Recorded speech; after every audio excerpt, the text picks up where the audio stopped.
Bismillahirrahmanirrahim. Assalamualaikum warahmatullahi wabarakatuh.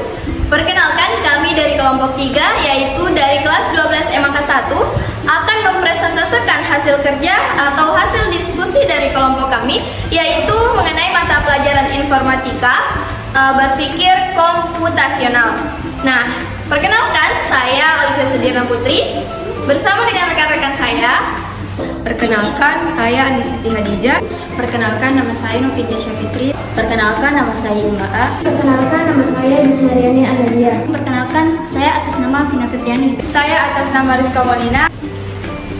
Baik, langsung saja kita menuju ke video pembahasan.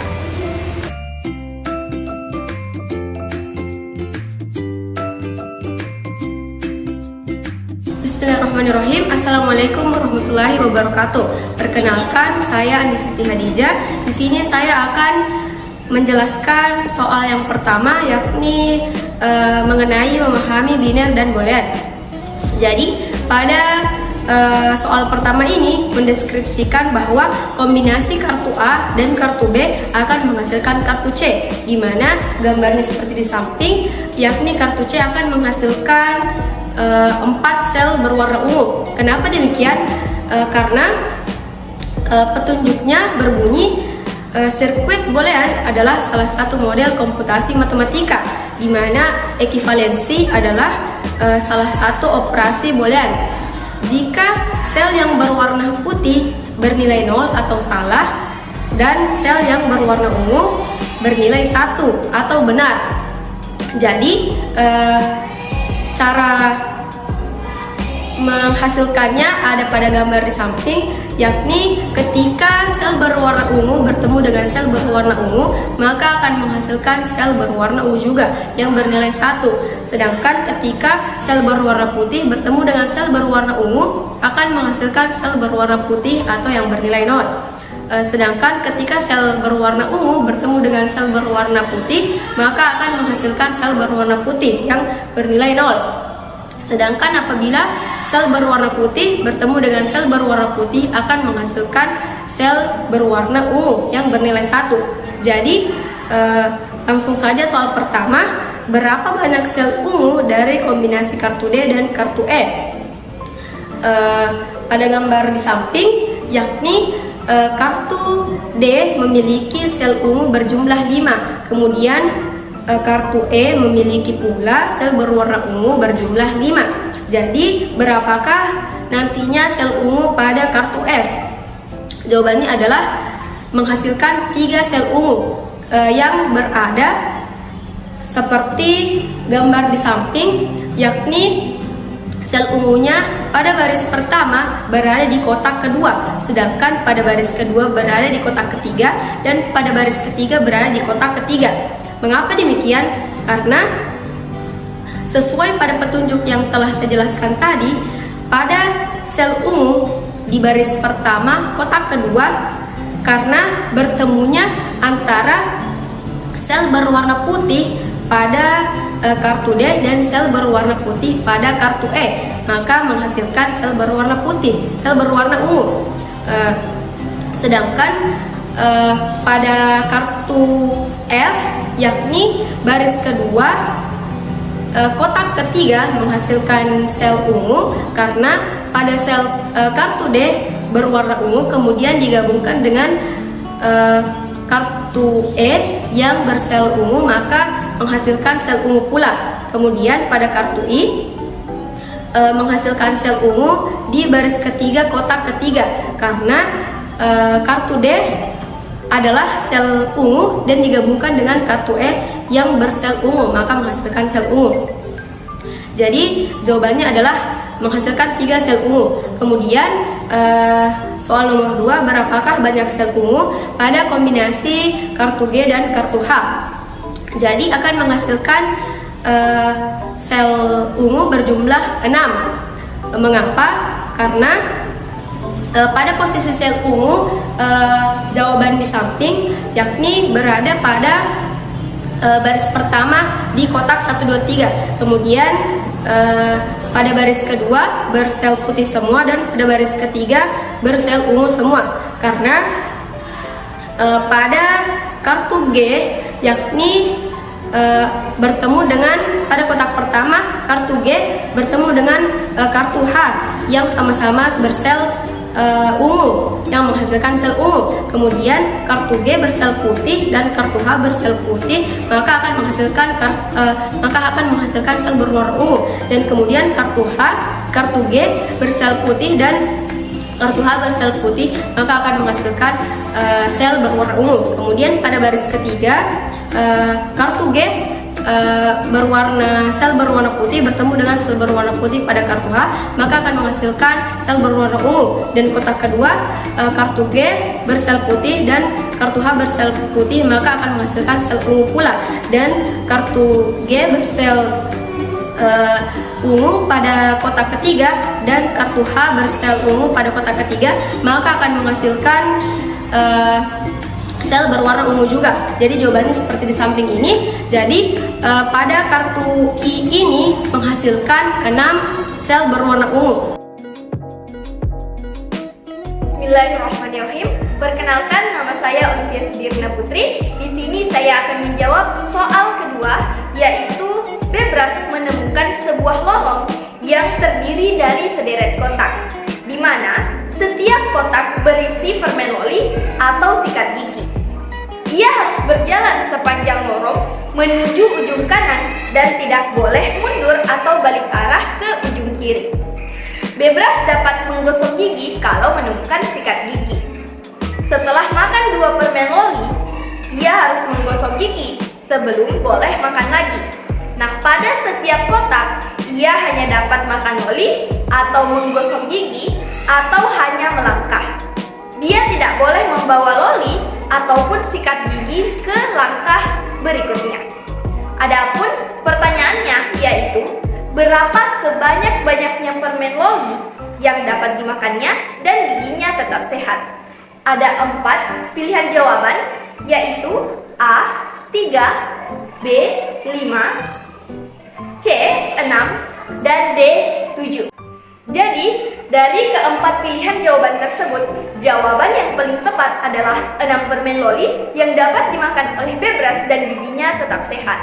Nah, kenapa Bebras mulai berjalan dan makan loli sampai menemukan sikat gigi? Pada gambar berikut menunjukkan 6 permen loli yang dapat dimakannya dan kapan ia menyikat gigi, ditandai dengan huruf X.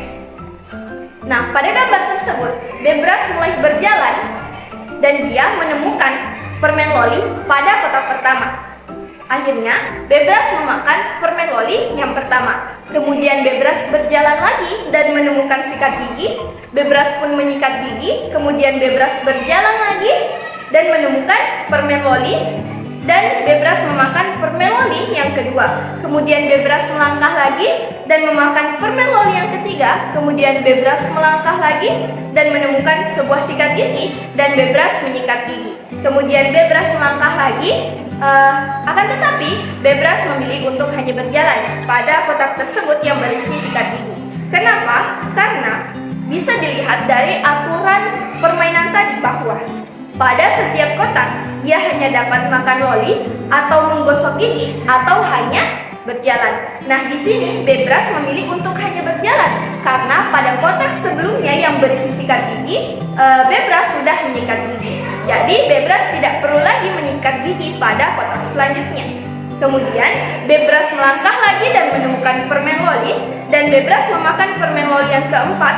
Kemudian Bebras melangkah lagi dan menemukan permen loli yang dimakannya. Kemudian Bebras memakan permen loli yang kelima.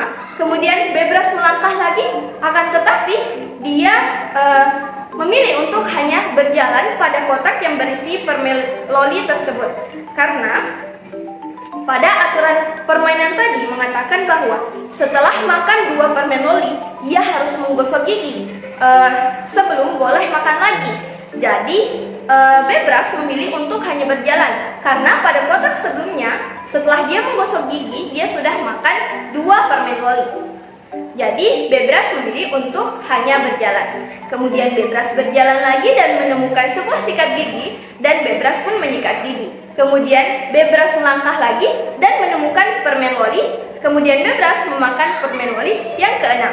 Nah, di sini Bebras sudah bisa atau boleh memakan permen woli karena sebelumnya sudah menyikat gigi.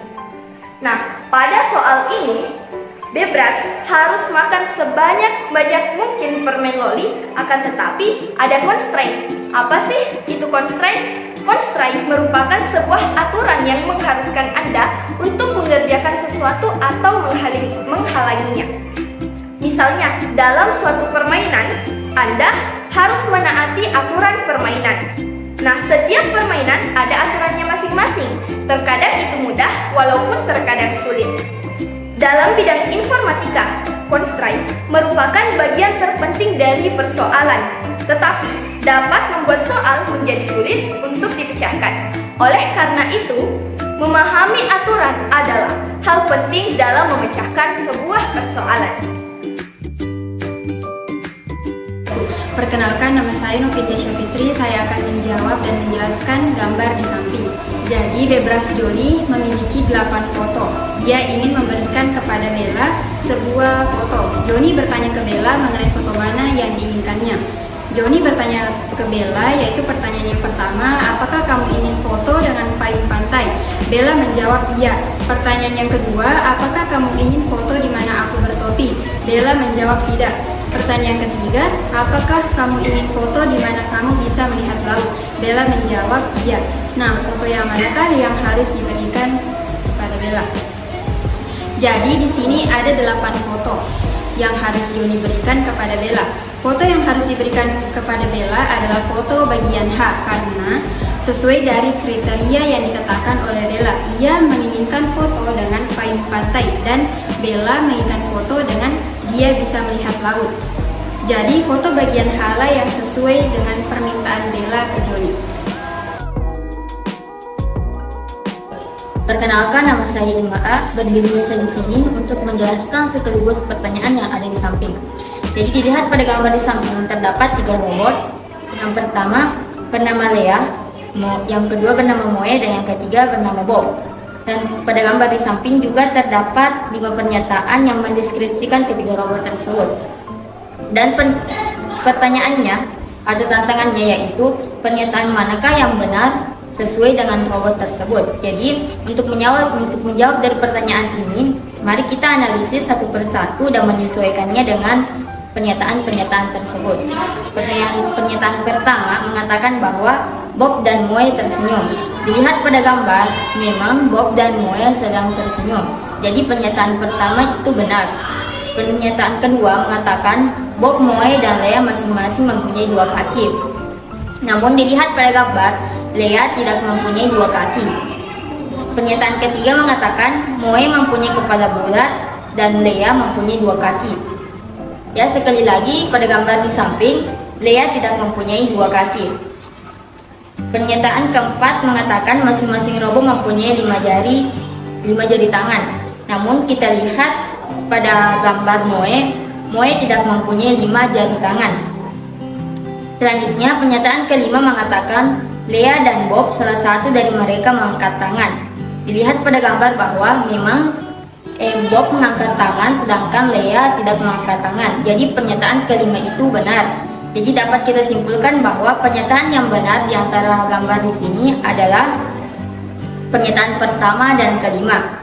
Jadi jawabannya yaitu C, 1 dan 5.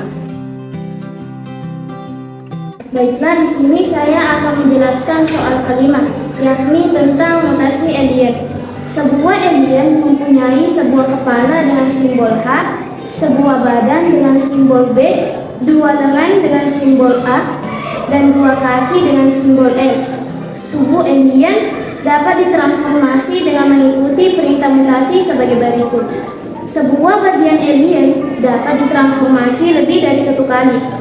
Adapun perintah mutasinya, HC mengubah kepala menjadi bulat, HS mengubah kepala menjadi kotak, HT mengubah kepala menjadi seperti di tabel berikut, A+ membuat lengan lebih panjang, A- membuat lengan lebih pendek, BC ubah badan menjadi bulat, selanjutnya BS mengubah badan menjadi lonjong.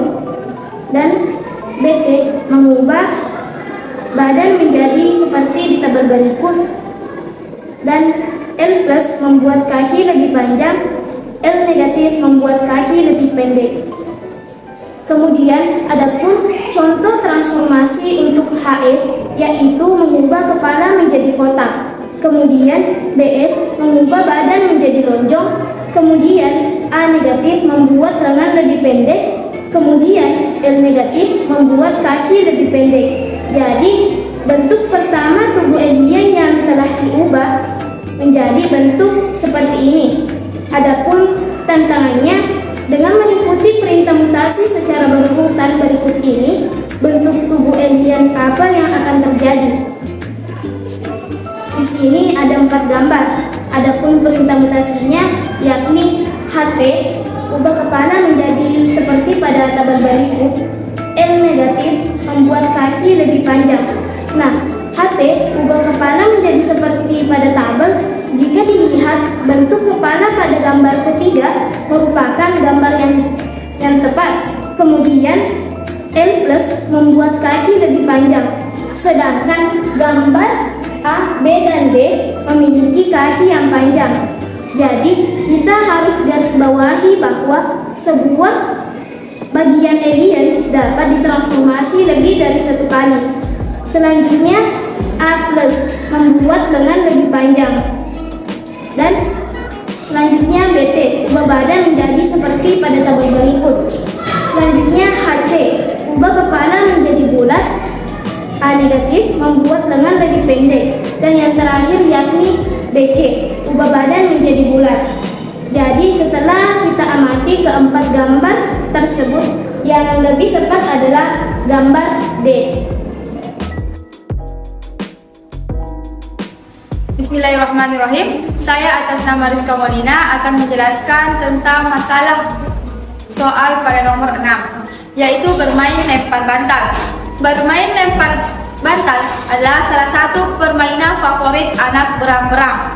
Pada permainan ini, setiap peserta membawa bantal yang ada pada gambar tersebut. 3 berang-berang yang sama gambar bantalnya membentuk satu tim. Jika ada yang lebih dari 3 berang-berang dengan gambar bantal yang sama, maka dipilih hanya untuk 3 anak berang-berang dengan cara diundi. Berang-berang yang tidak terpilih tidak mendapat giliran bermain pada hari itu. Nah, adapun tantangannya adalah hari ini ada berapa tim yang dapat bermain dan ada berapa berang-berang yang tak dapat giliran bermain. Jawab dengan 2 angka bilangan bulat antara 0 sampai dengan 20. Kemudian dipisahkan, misalnya 3/2. Dalam artiannya ada 3 tim dan 2 berang-berang tak dapat giliran bermain pada saat itu. Sebelum kita menjawab soal ini, mari kita perhatikan pada gambar tersebut. Jadi langkah awal yang harus dilakukan yaitu mengelompokkan atau menghitung bantal tersebut sesuai dengan gambarnya. Jadi jika diperhatikan pada gambar tersebut, ada 4 bantal yang memiliki motif daun, ada 4 gambar yang memiliki motif pohon, ada 3 gambar bantal yang memiliki motif bunga yang berwarna ungu, ada 5 bantal yang memiliki motif matahari, ada 2 bantal yang memiliki motif ranting, dan ada 1 bantal yang memiliki motif bunga mawar. Jadi jika sudah dikelompokkan, maka kita akan membaginya ke dalam bentuk tim. Yang pertama yaitu daun, bantal yang memiliki motif daun. Ada 4 bantal yang memiliki motif daun, maka di sini memiliki 1 tim, yang dimana 1 tim tersebut memiliki 3 anggota anak berang-berang.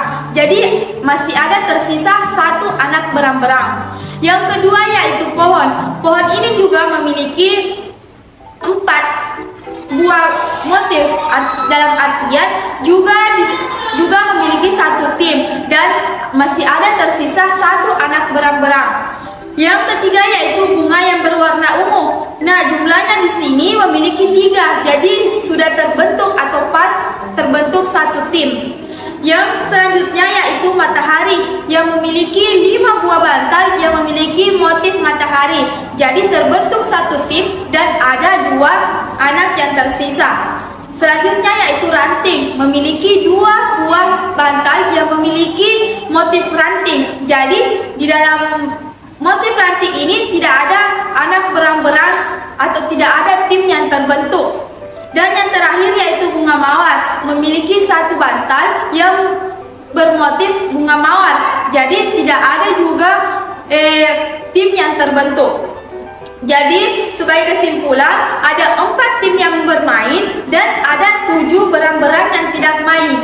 7 anak berang-berang yang tidak main ini berasal dari daun yang tersisa tadi 1, pohon yang tersisa tadi 1, bunga ungu tidak ada yang tersisa, matahari yang memiliki sisa 2, ranting 2, dan bunga mawar 1. Jadi jumlahnya yang tidak bermain keseluruhan adalah 7 berang-berang.